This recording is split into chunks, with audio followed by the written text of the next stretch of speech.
They told me that I should just be me and put myself as a whole, like as a whole pack. And inevitably, there will be people who would appreciate my diverse background and my versatility in a way. And that's how I ended up with Kobalt. Remember Vine as a social media platform? It was ridiculous, and I don't think it lasted for very long. No. But surprisingly enough, it was the platform that helped us, just us as a society, discover Shawn Mendes, because he started to record 5 seconds long videos on Vine, and he got ridiculously popular because of that. And one may say there's no way a musician can show their talent within 5 seconds. We are getting so caught up, nervous, and uncomfortable with the ideas around AI, and we may perceive it as a new threat, but in and naturally the first reaction is exactly the same: opt out, like ignore, hit the snooze. But honestly, we don't know what's going to happen. Yeah. So, Daria, talk to us about your background, because I feel like I can resonate with a lot of your experiences. Like, my background obviously started with music, got into entrepreneurship, and then got into marketing. So it's almost as if it's multiple different careers in a short amount of time. I can definitely relate to that. Well, as of today, I'm a product manager at Kobalt Music. But overall, I have experience of almost 15 years now working in the music industry, mainly cooperating with DIY, independent emerging artists. One of my latest project is also Music Expert Ukraine. That's basically an independent initiative that spreads the word about Ukrainian artists abroad, which is really exciting. I think it's also worth being mentioned that I'm from Ukraine initially, so a good chunk of my experience is associated with this country. That makes, I guess, my background even more exciting. Cool. So you currently work at Kobalt as a product manager, right? Yeah.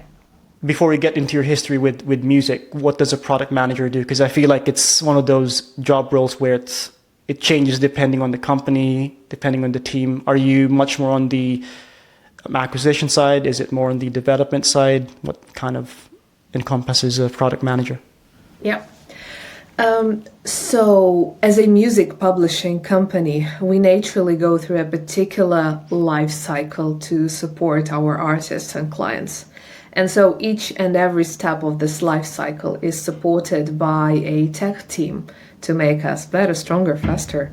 I am particular at the beginning of the journey. So I'm managing 2 teams that are in charge of catalog management and gestion initiatives. This particularly makes my role more exciting because I love tech and I love music. And this sounds like a very good intersection of both spheres from my perspective. So as much as I'm expected to develop certain products to help business operate properly and more efficiently and grow more ambitiously, I'm still very much grounded into metrics, Scrum, day-to-day operations, Jira, and all that kind of jazz. Oh, wow. Jira is one of those words I really dislike. When I was doing consulting for BMW, that was the tool they were using for basically ticketing. If you had a request or you needed an update on a specific conversion tracking, sorry, this is kind of advertising talk. It always had to go through Jira. You couldn't do it via email. It needed to be on a ticket, and then that ticket would have 10 different statuses. Yeah. So you say you're very much focused on the catalog side, I guess, kind of for the listeners out there. When you're writing a song, it has a lot of metadata included, right? So there's the songwriter, the music producer, and all, maybe the BPM, the genre of the music, instruments. Are those the kind of details you help, I guess, process? Yes and no. So overall metadata, yes, that's correct. However, since we're talking about publishing side, we might be interested not in the recording side of things so much, but on the works themselves. So if anybody's listening, curious to know about songwriter metadata, do your homework with research on IPI numbers, on ISWCs, on ISRCs, because these are very niche specific metadata, but they really make a difference whenever it comes to kind of further down the line, whenever it comes to payment and royalty identifications moving forward. Yeah, I can talk in details about that. Yeah, I want to zoom in on how deep do you want to go? Yeah, I definitely want to zoom in songwriting because, as mentioned earlier when we were speaking, I want to get back into writing and kind of being an artist. So I've kind of taken a bit of a hiatus from music for the past maybe 4 or 5 years. And in many ways, I feel like music publishing is one of those areas in the music business that's evolved quite a lot. There's a lot of tracking now. A lot of, in this case, songwriters have more ways to be able to track where their music's being played. And I think Kobalt is one of those music publishing companies that's very reliant on technology. I guess maybe kind of riffing on music publishing, what are some of the kind of typical ways you can track how a song is being played or used? That's quite interesting. I think it depends on your approach. For example, within Kobalt Music, we have full transparency in terms of the when, how, why, and how much your song got played. And that's also fair for music publishers that we're working with and independent songwriters. We recently launched a new initiative called Cosign that basically provides the same level of service you like Paul McCartney may get or Childish Gambino may get with the help of Kobalt, but it's now more accessible, transparent, and visible for kind of more emerging, up-and-coming artists, which is really exciting. And I think overall, it strikes me how much technology and music got intertwined over the past years. Like I remember myself being an artist back in 2000s. We had none of this stuff going on. You have pretty much no visibility. You can update your, I don't know, browser and artificially regenerate streams on your MySpace page, which was really exciting. So knowing that artists are now equipped in a different way, in a much better way, is really empowering. Yeah, I call that the democratization of technology, which is overall a good thing, but then there's the other side of it where now everyone can do it. It's more publicly available, which means there's more competition, right? I think the stats were, as of 2024, 128,000 songs are uploaded every day on Spotify. That's a lot. I'm not sure if that's including AI-generated songs, which is a whole other conversation. I want to segue into your history as you were songwriting as well, right? Early on. Yeah. Basically, my whole journey in the music industry started as an artist. Right. What inspired you to kind of get into music? Ooh, great question. My father used to be a musician, so I think I grew in a very creative household by nature. And I was surrounded by music. Like Michael Jackson was my first ever crush. Oh wow! Yes, and I remember myself browsing through Dad's vinyls and stuff. So that was really exciting, and I think it kind of naturally came in to me. I started to write songs when I was a teenager, and so naturally, next time I knew it, I was asking my friends if somebody can play a music instrument because I have a bunch of ideas. What instrument did your dad play? Guitar. Oh, okay. Is he like really good or kind of beginner? He was a professional musician. Okay, he was really good then. Advanced. Interesting. Yeah, I didn't know that. Yeah. So you grew up in a very creative household that inspired you to start writing songs. then you started, I guess, music projects like bands, stuff like that? Yes, yes. Oh, now that I'm thinking about it, there's Bringing no back way. memories.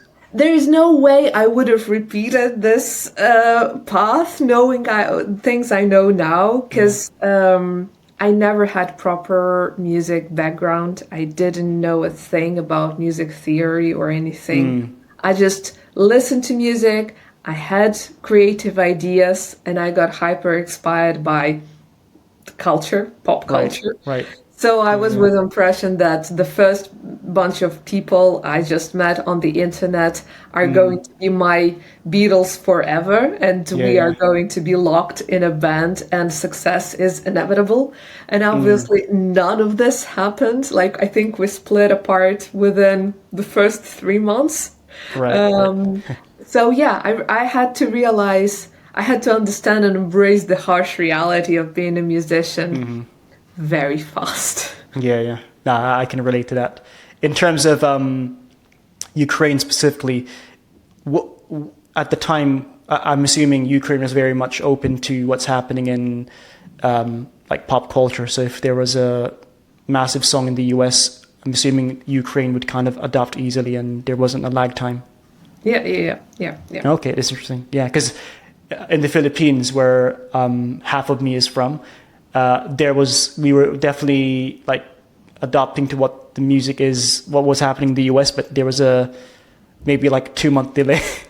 So by the time a number one song was no longer number one in the US, we would have it as number one in the Philippines. So there's like a bit of a delay happening. Ukraine was, I guess, quite quick to adopt. Yeah, I think we were quite quick.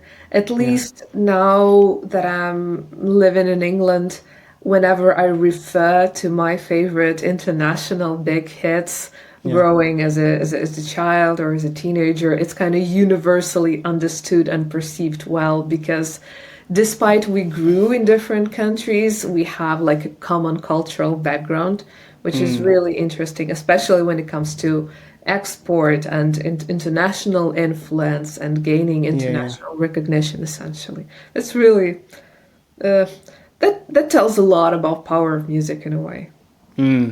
Yeah, it's definitely really powerful because it's its own language in a way. It unites people. Oh yes. I remember being mesmerized by the music, despite I didn't know English well that much. Like you perceive it as gibberish pretty much, but it still gets you. Like, you understand deep within, you still feel it. Without a doubt, at this point I'm rediscovering some of my some of the songs I used to listen to, and perceive them differently now. For example, I recently listened to quite a few Robbie Williams albums, and I was in awe how dark they actually are. Like, the guy is screaming for help. He's clearly not okay. And yet everybody found him extremely entertaining, funny, and amusing. And I remember myself just kind of vibing to these songs. Now that I listen to that, I'm like, oh, I can relate to that. There's a hole in my soul. You can see it in my face. It's a real big place. Like, what kind of person you need to be to write those lyrics and to sing those lyrics every night. Oof. That's quite the interesting thing about art is once it's publicly available, it's almost as if the art becomes the art of the person that's engaging with it. And so you're seeing, in this case, the song change as you change, So now you're probably a bit more open to what he was feeling, or you're a bit more in sync with his perspective. But when you're at a different stage in your life, you see it from that perspective. And you know what's more interesting? Some artists over and over ask the same question, like, how do I become more popular? How do I grow my audience? What are the tips and tricks to follow? Like, clearly TikTok technology is here to help me, to save me. And as much as we can go that route, like, oh, use TikTok, la la la. At the end of the day, it's more about fundamentals. And fundamentals remain unchanged. They're really simple. It's the execution that makes them different and, frankly speaking, really hard. One of the go-to recommendations when it comes to kind of basic stuff is grow your fan community, but it's easier said than done. And what I absolutely love about this idea is that an artist can grow the community. Well, okay, black and white approach. An artist grows their fan community because these people love their music. That's one of the ways to think about it.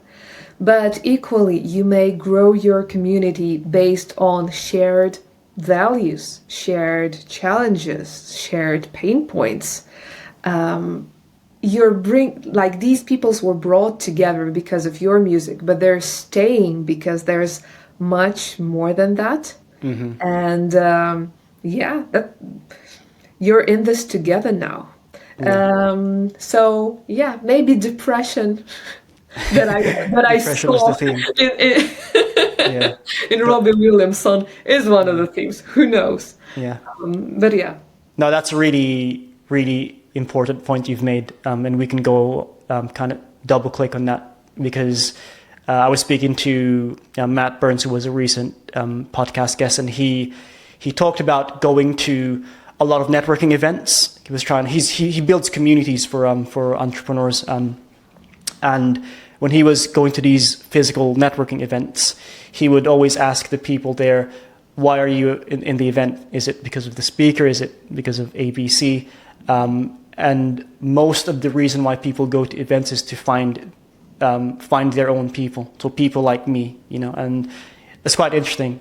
And to that, I think with artists, if an artist, again, I guess you can agree or disagree here, the more the artist knows themselves, like their values, what they're interested in, I feel like it's easier for fans to connect because you're kind of almost advertising, for lack of a better word, the things that you believe in and that you're interested in yourself. I had this thing over and over again with some of the artists I used to work with. They think of themselves as creators, which is awesome. But it's important to remember that you can tell your story not just with the help of your music, but also via other media. And understanding your core beliefs, your values, the reason why you're doing the thing that you're doing. You can tell the story via your pictures, your bios, the way you talk to people, the way you create your videos, the way you comment on your fans' comments. It's a whole pack. Right. And yes, we can call it fancy schmancy, brand identity, and stuff like that, which is valid. It clicks when the artist fundamentally believes in it. I can definitely tell that it's a journey. Some artists are trying to artificially come up with an idea and stick to it. That's one of the ways to do it.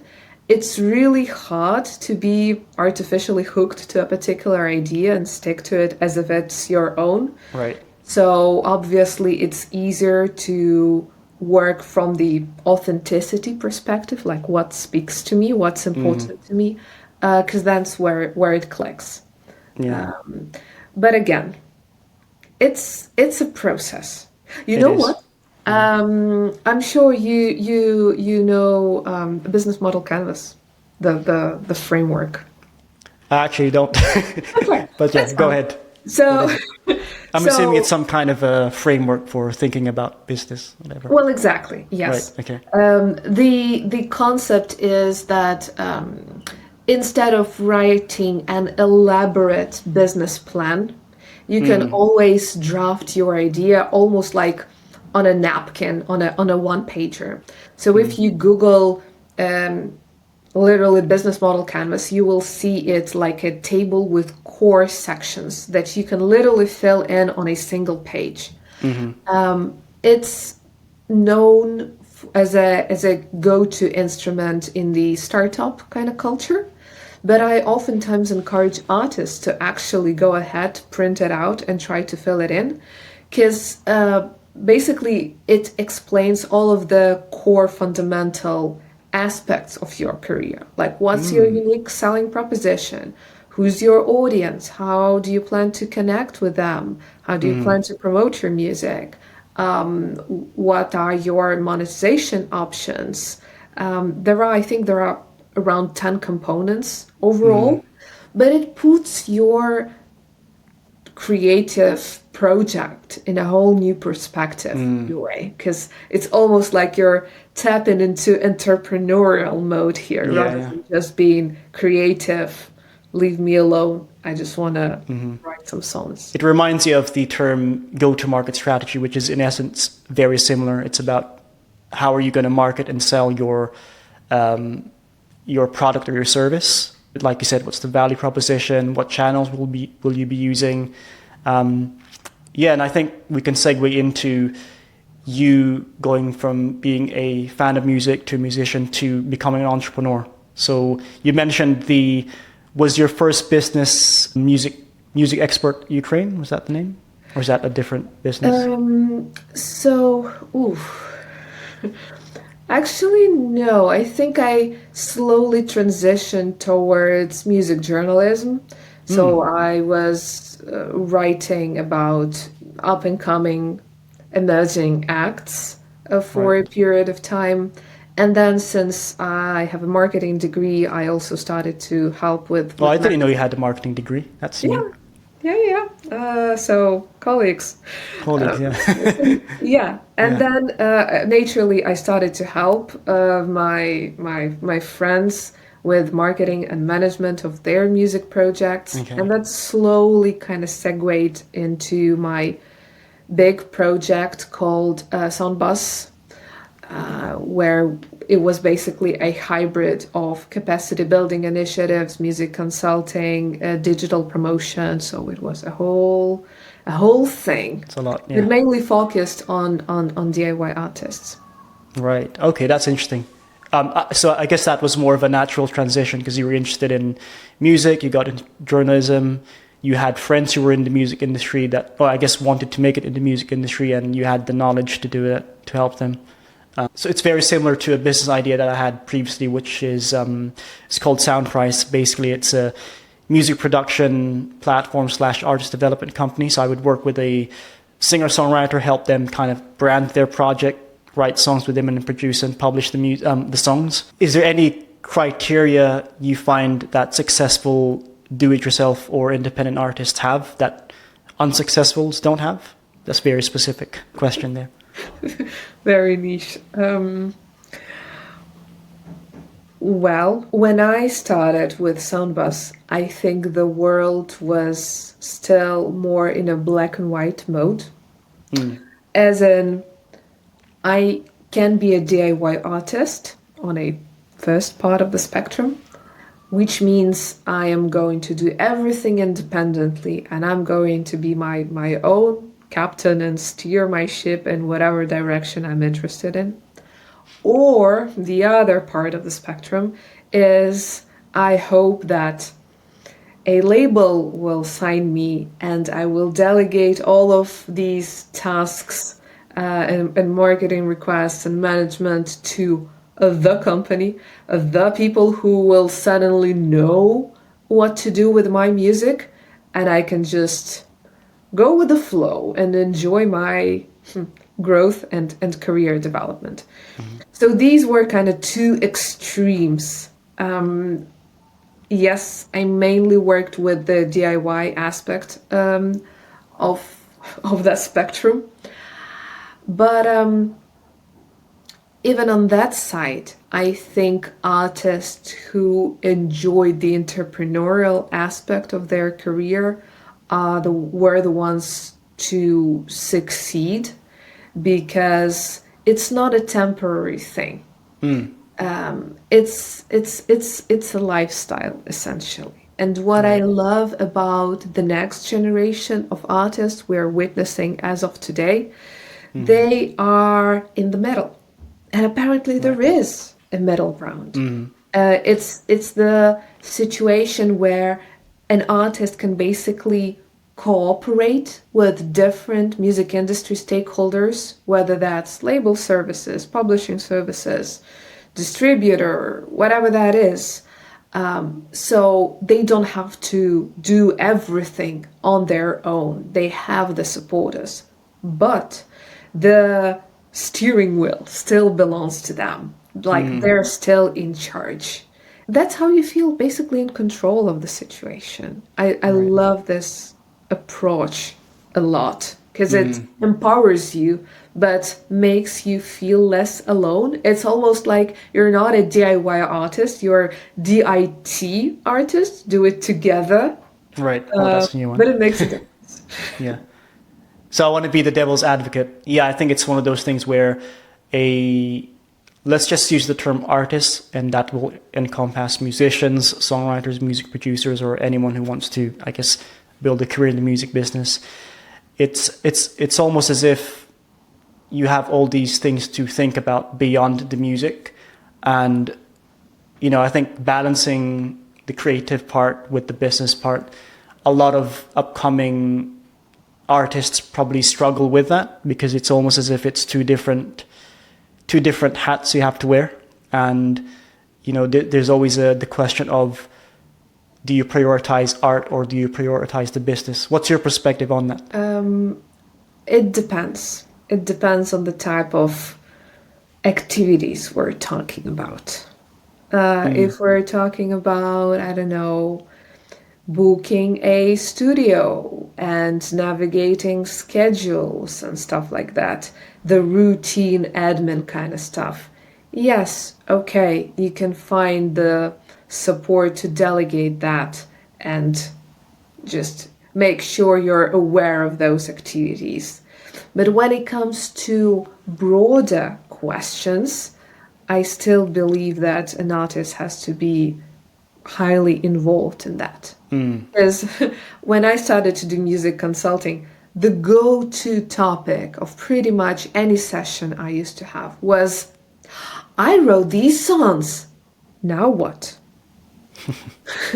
Yeah. And it's an interesting question because it really depends. Like, what do you want to do with these songs? How do you see your future? What do you think is most suitable for you? So a lot of these decisions cannot be made in isolation from you as the creator. Right. As much as artists would love to get signed by a label, and they're thinking about this as a universal remedy, at the end of the day, I'm sure you heard stories that artists are being pushed to do certain activities they're not particularly excited about, whether that's an interview or regular TikToks or whatever that is. I'm being forced to do this. I don't want to do this. Okay, but what do you want to do? You delegated your whole career to other people so they would tell you what to do. And now you're unhappy. So you cannot be guided without having your own strong opinion on the career in the first place. Yeah, no, I agree with that. I mean, double clicking on what you said about major labels who potentially would sign you. And, I've heard of cases, or I've read about cases where an artist would work on an album and then it becomes shelved because the label doesn't think it's, worth it. And obviously most artists that sign a major label deal, you're usually signing away the master recording, which is the actual, not the song, not the publishing, but it's the recording of that song. And if you've invested money, let's say you've got an advance from the record label, you're not going to get that back. They own the masters, The theme that I'm hearing from you is you almost would prefer, or an artist who knows what they want and almost has a vision for how they want how they want their careers to evolve are the ones who do succeed. They're very clear about what they want. Is that kind of the... Yeah. Interesting. Let's talk about some of the, I guess it could either be your friends or the people you've worked with, musicians who, let's use artists to keep it consistent, artists that have actually made it. What's the usual, is there like a usual path, like release a single, do a music video, go on tour? What's kind of a usual process of how artists make it as of recent?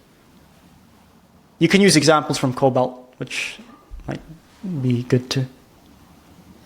I don't think I'm in the position to talk about Kobalt artists in particular. But I am going to annoy you and get back to the definition of making it. Yeah. Because again, that bit depends for each and every artist. Right. And this is something I particularly witnessed with Music Expert Ukraine. I can. Well, do you mind if we talk about the expert aspect of things? Yeah, go ahead. Let's talk about Music Expert Ukraine. What it's all about. That's fine. Because when we started working on that project, we were really sincere in terms of our intentions. We thought this is so unfair. People abroad don't know a thing about Ukrainian music, and we have some awesome artists. Yeah. And we got to change that. So that's how the whole initiative occurred. And that first thing I had to learn is that not every artist is exportable. There are certain artists that are intentionally created for domestic market. And as much as they can make it on their own in their own country, in their own city, whatever that is, whatever the scale is, they are not necessarily going to be interesting to the international audience for a variety of reasons. Maybe that's a language barrier. Maybe that's the sound. Maybe that's the visual, the storytelling aspect that's not universally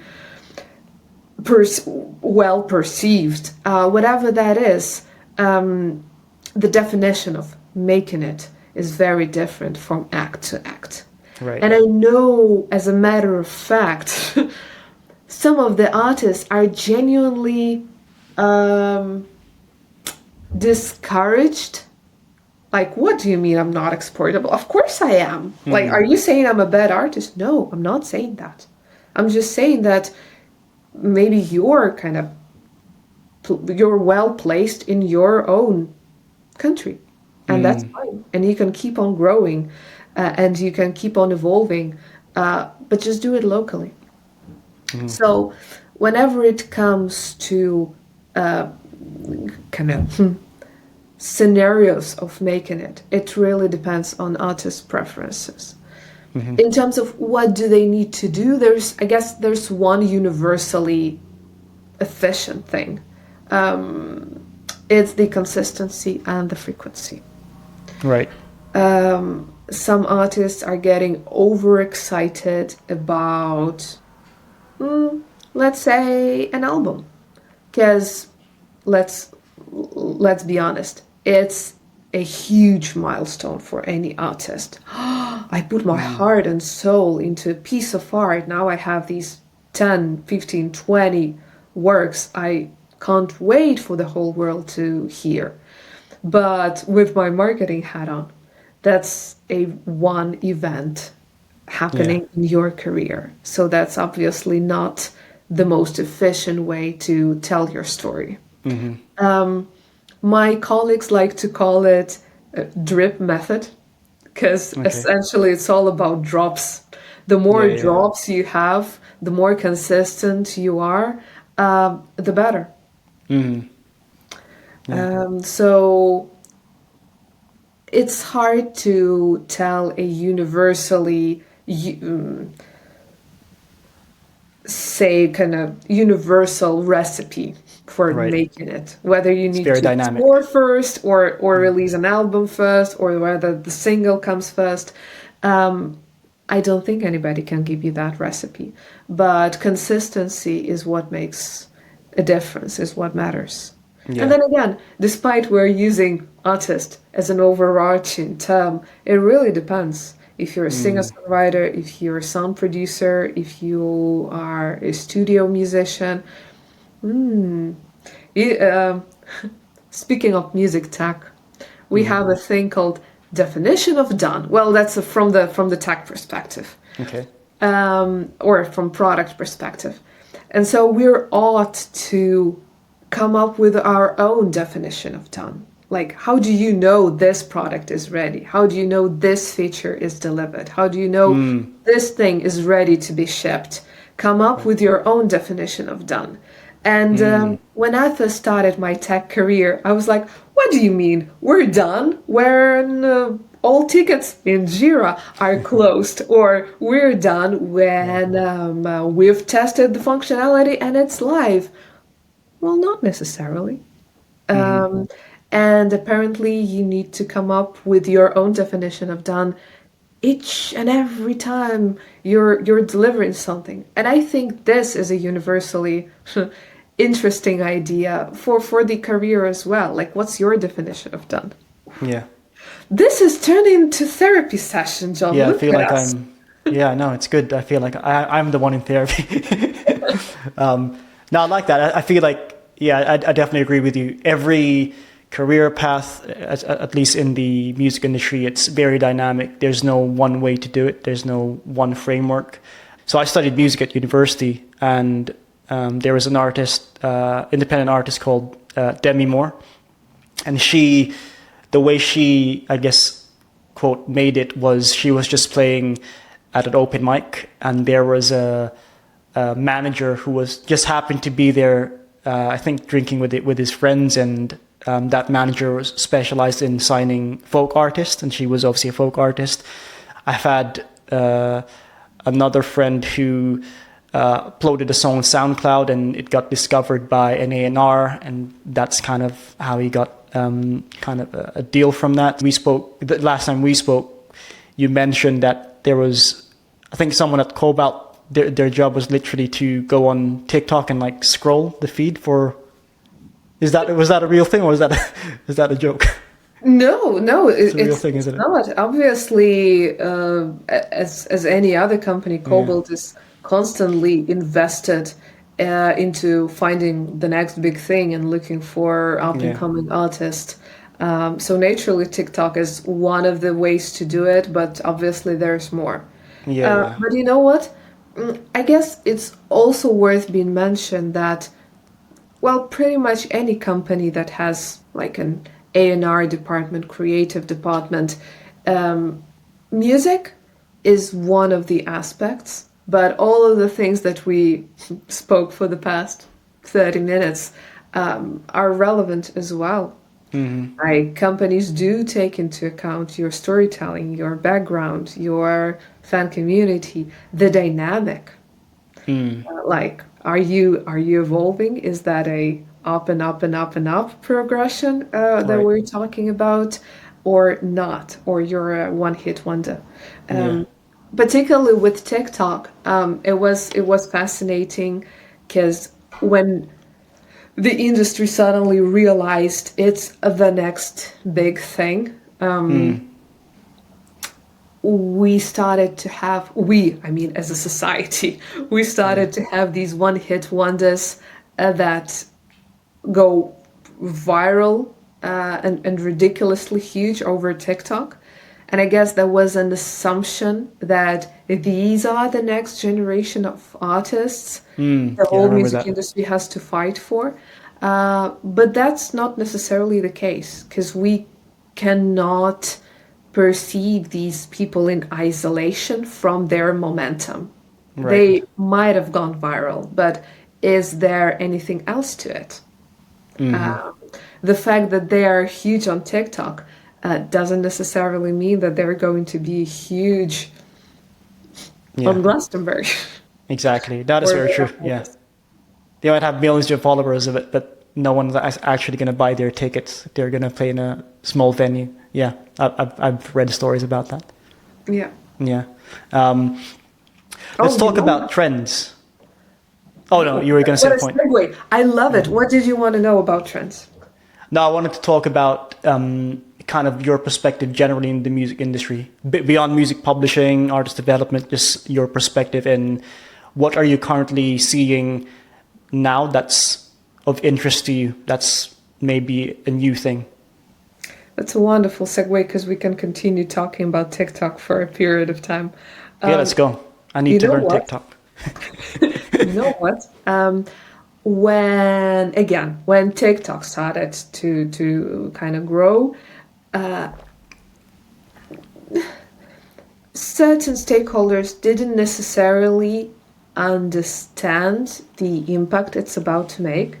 And as with any new scary things, your first reaction is rejection. Ooh, I don't know what this thing is about. I'm not into it. Like, oh, I'm not on TikTok. Blah.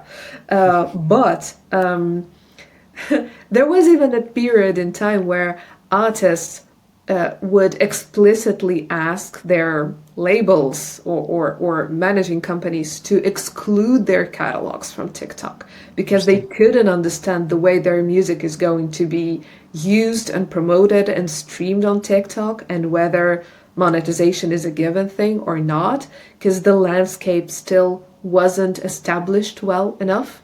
Right. And as of today, imagine an artist being not on TikTok and excluding themselves from TikTok.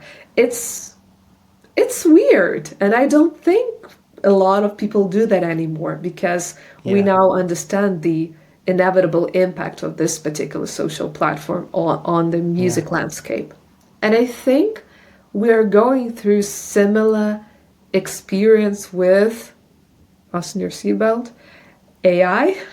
Because we are getting so caught up, nervous, and uncomfortable with the ideas around AI, and we may perceive it as a new threat. But and naturally, the first reaction is exactly the same: opt out, like ignore, hit the snooze. But honestly, we don't know what's going to happen. Yeah. I love that the industry is working on a particular legislation just to make sure it's under control and it's being used and disseminated within the industry with our voices being heard. But in reality, you know what? I wouldn't be surprised if in a few years' time we would have just a new generation of artists that can't play a music instrument, but they are still the artists because they managed to explain their creative idea to an AI-based service or whatever that is, and it generated the song for them. But they were the ones. They were still the creators. Yeah. I can definitely see that happening. Do you know much about music production, like DAWs? What do you want to talk about? So just kind of zooming in on what you said about AI and music and creativity. So that's definitely happening now. So in Ableton 12, if you're a music producer, you would know that DAW. There's a new plugin where you can basically ask the plugin, the tool itself, to create a chord sequence for you. So you don't have to be a musician now. You can just formulate a chord progression. You can specify if you want it to be more random, if you want it to have more dynamics. And I can see that evolving in a couple of years' time where, like you said, your skill isn't a barrier to creativity anymore. It's just just if you can formulate the idea into words, or at least kind of within the tool you're using, there's just going to be an explosion of people creating more things, and in this case, more songs. So that's quite a very futuristic world that is happening already, slowly but surely. Yeah, it's hard to say at this point whether that's a good thing or a bad thing. It's definitely a different thing. That's for another podcast when Yeah. we debate if it's good or bad. Ooh. Yeah. Yeah, we'll probably get there. But similarly, maybe there will be a whole new generation of musicians creating their songs as an input for AI, because that Yeah. might be a niche. It has to be trained, it has to be ethically trained, and if so, maybe we can fit it with a particularly created content specifically for that purpose.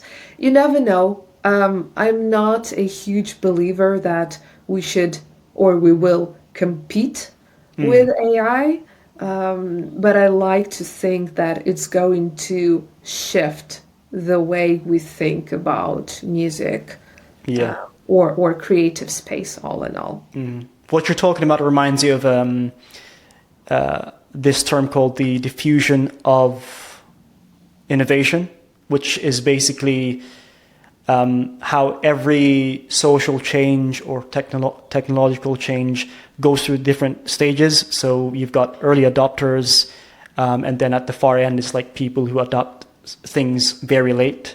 And ideally, you want to be an early adopter or an innovator, someone who adopts new changes, because you can benefit from, I guess, kind of being one of the first few people who learn and master that tool or that change.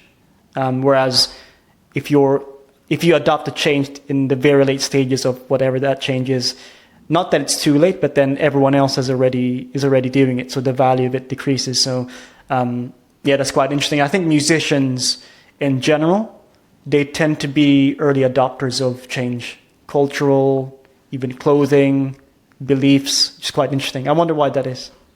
I don't know if you noticed the same thing. As you were talking, I suddenly remembered of a very specific case. Remember Vine as a social media platform? It was ridiculous, and I don't think it lasted for very long. No. But surprisingly enough, it was the platform that helped us, us as a society, discover Shawn Mendes. Because Right. he started to record 5 seconds long videos on Vine, and he got ridiculously popular because of that. And one may say, there's no way a musician can show their talent within 5 seconds. Imagine you literally have 5 seconds. What can you do with this span of time? Yeah. But apparently he could. And you can still look it up on YouTube. I think there are like Vine selections of Shawn Mendes Still exist. becoming popular, slowly but surely. And it strikes me that Vine is long time gone, and Shawn Mendes is still there. So apparently he was one of the early adopters of the platform, and he got the momentum, which is good for him. Yeah. But as we said, it's not a universally defined pathway. It used to work for him, it doesn't anymore. And just because TikTok gives us a new generation of artists, it doesn't mean that it's here to stay forever or something like that. Yeah. So it's an interesting one. I think the lesson is that change is the only thing guaranteed. So being able to welcome change and adopt the change is going to benefit your career as an artist / musician, because in a couple of years' time, I'm sure we would have fully been comfortable with AI. It will be another thing, whatever. I'm not sure what that is. Yeah. I don't know where I was going with that, but anyway. Oh no, that's a good one. That's a good one. Yeah. Essentially, we'll have to adjust and readjust and see what happens next. Yeah. What's the next big thing? I think that's naturally the way creative mind is operating. It's constantly looking for something new. Yeah. And it's naturally curious, a natural explorer. This is one of the reasons why I love music industry and creative community. It's still so young, the music industry, isn't it? I mean, it's only, again, I'm not an academic, so don't quote me on the dates. I think 1940s when we started kind of productizing songs. So if you're 1940, it's 2025 now, it's less than 100 years. It's still still very young in nature, and it's, technology is changing rapidly. So it's like those two different things are still figuring itself out. So it's quite interesting to be in an industry where every year there's something new. You can never really get bored, Oh yes. The amount of disruption that we get to witness just to readjust ourselves is mind blowing. Yeah. There's a lot there. Let's talk about your career as now you're a product manager. How did you get into product management? That's an interesting change from being an entrepreneur. Well, I think as much as my household is creative, we still have quite a few tech people in it. For example, my brother has been working in tech his whole career, and I don't think he's particularly creative, surprisingly enough. I think we grew apart with regards to this, and he slowly introduced me to tech, and he said that the way he perceives my soft skills, my curiosity. One day he looked at me in a weird way, and he was like, "I think you're going to be very good at this." So I naturally started to explore this topic, and I used to work as a business analyst and product owner for a period of time. Right. And apparently he was right. Like I love the experience of creating stuff from scratch. You had just an idea, and now it's an actual product that's being used by millions of people. I love making an impact. I love making a difference. And the definition of done. The definition of making a difference might be very different. For example, I once worked with a dental lab in Norway, trying to understand the way they operate, the way they make prosthetics and stuff, just to optimize their business flow and kind of automate it and see how can we augment it with the help of technology. And it was fascinating, like a whole different universe. These were probably the most passionate people I ever met. And I had to pinch myself. Like, we're not talking about music or creative process anymore. We're talking about fixtures and stuff. And yet people were head over heels. They came at work every day with a smile, and knowing that I can make a difference for them day to day is genuinely what mattered. So I love this aspect of creation. It's still creative. It's actually still it is. Yeah, it is. Yeah. It's just different.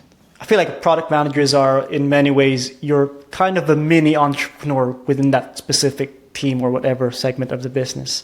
And you said you manage 2 teams, right? I'm assuming developers, or do you have like UX person, a marketing person? What's the team structure currently at Kobalt with the team you're managing? It's really cross-functional. So we have the development team, the UX team, and depending on the initiative and the challenge that we are facing, we may cooperate together. Yeah. Let's say there's someone listening to this podcast who is a product manager early on in their career. Do you have any advice on how to manage working with cross-functional teams? Because I feel like it's entirely different challenge. Me as a marketer who's worked with developers, designers, this is just me personally. I feel like it's almost a different way of speaking to these different people. I don't know what's your take there, working with different mindsets, I guess. If we are talking about up and coming emerging product manager, I would encourage them to learn more about the roles and the responsibilities, because that's how you kind of build the initial expectations and then practice. There are boot camps, hackathons. There's a lot of opportunities to cooperate with whether that's UX or engineering a team and so on. I recently was a mentor at a music tech hackathon. It's called Measure of Music. And you will be interested in this topic because they essentially have two types of projects they're working with in the span of 2 days.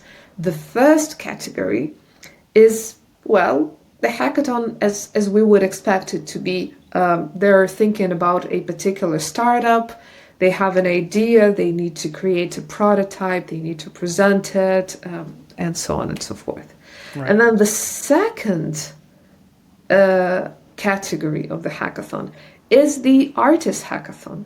It's basically a situation where they choose an artist, or there is an artist within the team, and they're expected to come up with a problem statement, with the opportunity to resolve the statement, with marketing plan, management plan, branding, like all of the things that we discussed. And they are competing obviously in two different categories, but they go side by side. Like both types of teams are exposed to different, to the same set of mentors, to the same amount of support, because essentially they're going through the same creative process in a way. So I find this... That sounds like a basic event or hackathon. Yeah, I'll check it out. Measurement of music, you said, right? Measure of music. Measure of music. It's a yearly music conference and also hackathon. So it's an interesting one. It strikes me how the process and the thinking behind it is kind of similar, although you're exposed to different types of challenges.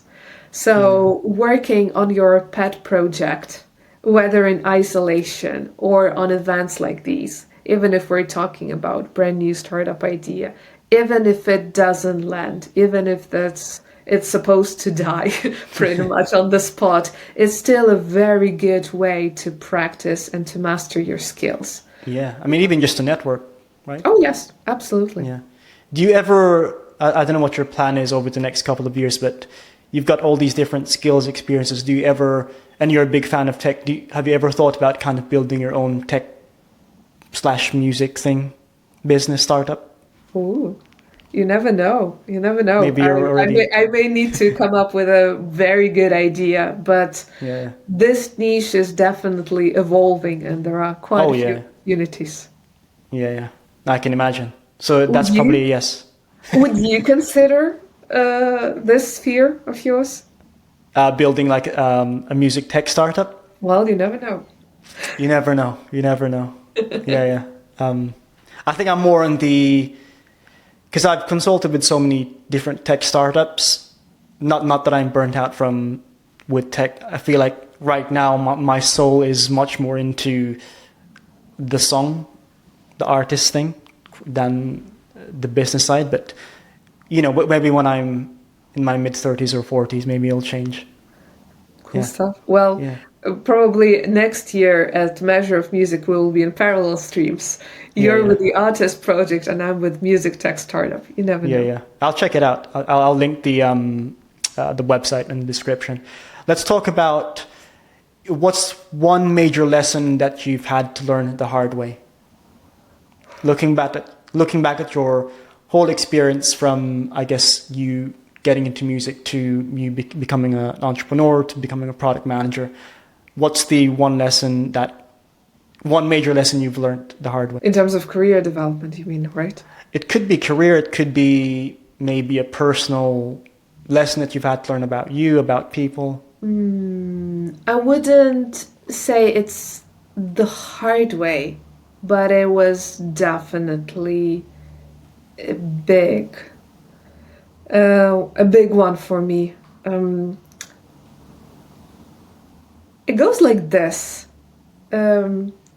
No matter how niche you are, there's always a place for you. This sounded so vanilla. But yet it is true. It is, yeah.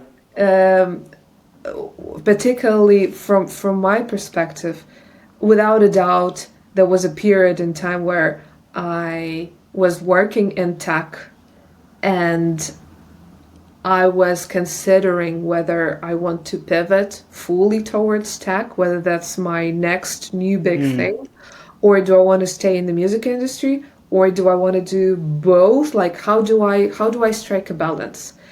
And the challenge was so big, up to the point I was working under an alias, like a pseudonym, just to represent myself in two different spheres and kind of distinguish my personality, split it into, which in a way helped. It did help, because I knew that when I'm working in tech, this is me. When I work in the music business, this is me. That made sense. But also, when I started to look for a job specifically in music tech, and I did that, it didn't happen by an occasion. Like, I was very intentional with my efforts. I realized that I don't know how to self-identify anymore in a weird way, you know? Like, which part of myself am I supposed to show? I'm this, but I'm also that. How do I explain this without people thinking that I'm confused? Yes. And my close friend saw me struggling, and they gave me an amazing advice. They told me that I should just be me and put myself as a whole, like as a whole pack. And inevitably there will be people who would appreciate my diverse background and my versatility in a way. And that's what I did. And that's how I ended up with Kobalt. And I think at the very first interview that I had, it was exactly the feedback I got, that, wow, you're in tech, but you're also in the music industry. This is so rare. This is exactly what we need. And that was the moment that genuinely clicked for me. And as I see it now, it happens over and over again. Like, the combination of skill set, of interests, might be very different from a person to person. But if you fully kind of embrace it, and if you're proud of it, that becomes a real game changer. Becomes a real unique value proposition. Yeah, I resonate with that. Have you read Leonardo da Vinci's book, biography/book? Oh, I don't think I did. I'll send it to you after the podcast, but it's basically, so he's not just a painter, you know, he was interested in, well, I guess we'd call it technology. He was interested in music. He was interested in so many things. And at the time in Italy, that was actually normal for someone to be interested in many different subjects, many different things. And most people at that time weren't afraid to be multiple things. I think there's a bit of a pendulum swing where, and this is a prediction of mine, that a lot more people will synthesize their different parts, their different interests into kind of a unified new, not persona, but new way of presenting themselves. So yeah, I think that's definitely an interesting topic there. We can go on so many tangents, because I think as humans, we're so interested in so many things anyway. Why should you hide one element when actually you can integrate it with the other bit, like you said, music, tech, and they're so correlated, because, you know, the music industry started really because of technology, being able to record the song. So yeah, that's a really, really interesting point. I think it kind of transferred into, what do you call it, Renaissance person, like the person who genuinely has a lot of competencies and interested in the variety of topics. Skeptics call it a generalist rather than specialist. Yeah. But I don't think that being a generalist is a bad thing. No. It's just different, Yeah. and every person can choose the option that works best for them. Yeah. Awesome. Well, Daria, thanks for jumping on the podcast. Where can people find you? Let's be friends on LinkedIn. It's Daria Gassanova. I'm super open to meet more people. Just send me a message and we'll figure it out. Sounds good. I'll link your LinkedIn in the description. Thanks for jumping on. Thank you for inviting me.